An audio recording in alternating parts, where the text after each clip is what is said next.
Linkėjimai iš mano šio ryto ofiso šį lietingą rytą.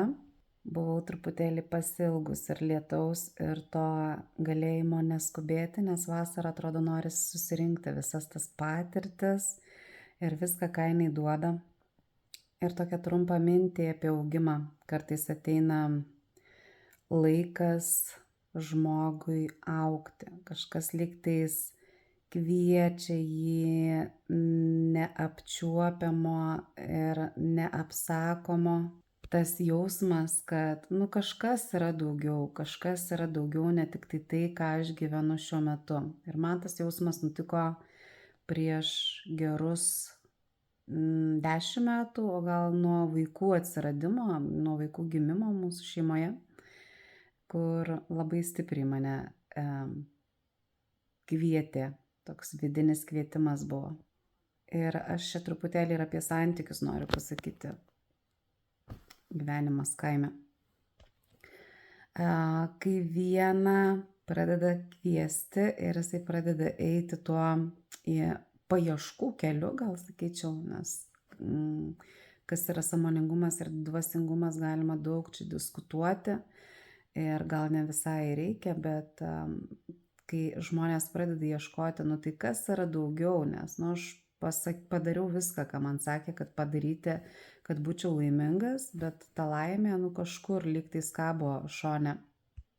Tai tada būna galimi du scenarijai. Arba tie žmonės pasuka skirtingais keliais. Kodėl? Todėl, kad jie susitiko tam tikroje būsenoje ir vibracijoje. Jie atitiko vienas kitą, atitinka kirvis kotą.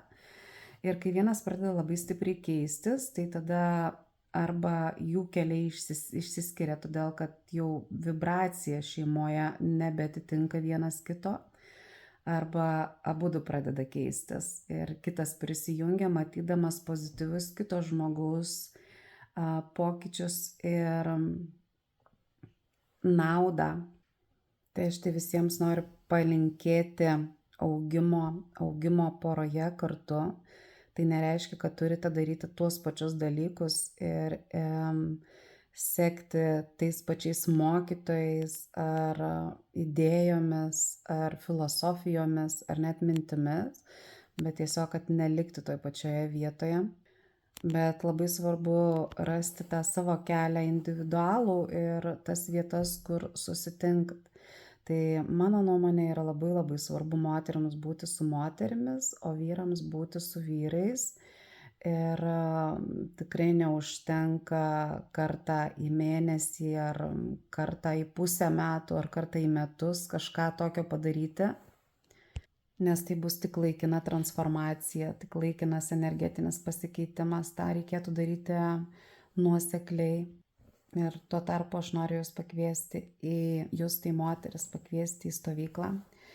Į stovyklą moterims ir artimiausia bus rugpjūčio mėnesį, rugpjūčio 2-4 dienomis, apie laiką savo, apie sustojimą, apie puodelį meilę savo, apie rūpestį pirmiausia savimi. Rugsėjo 20-22 dieną per lygiadienį atvažiuoja mano mylima draugė, hylerė iš Meksikos. Jinai dirba su ne tik vaikystės traumomis, bet ir su protėvių karminiu gydymu ir vidiniu gydymu. Jinai yra psichoterapeutė, psichologė, stovykla bus išties stipri. Jinai derina psichologijos žinias su šamaniniam praktikom ir su tantriniam praktikom ir kitom praktikom. Geba labai gerai jausti žmonės. O spalio mėnesį būsiu grįžus iš tantros moterims mokymų.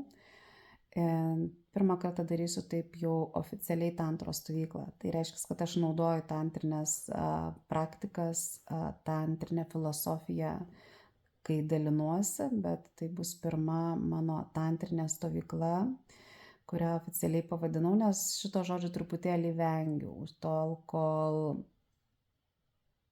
gavau stiprų labai backgroundą, nes visada yra ta pusė, kuri yra labai interpretuojama ne visai taip, kaip yra iš tikrųjų. Tai labai lauksiu jūsų, žiūriu, kad labai jau ilgas įrašas gavosi, bet reiškia, tą ir turėjau pasakyti, ką ištransliavau. Tai visiems gražios dienos. Ir tiesa, dar galit prisijungti į mūsų stovyklas Tailande ir Meksikoje. Dar turime vietų.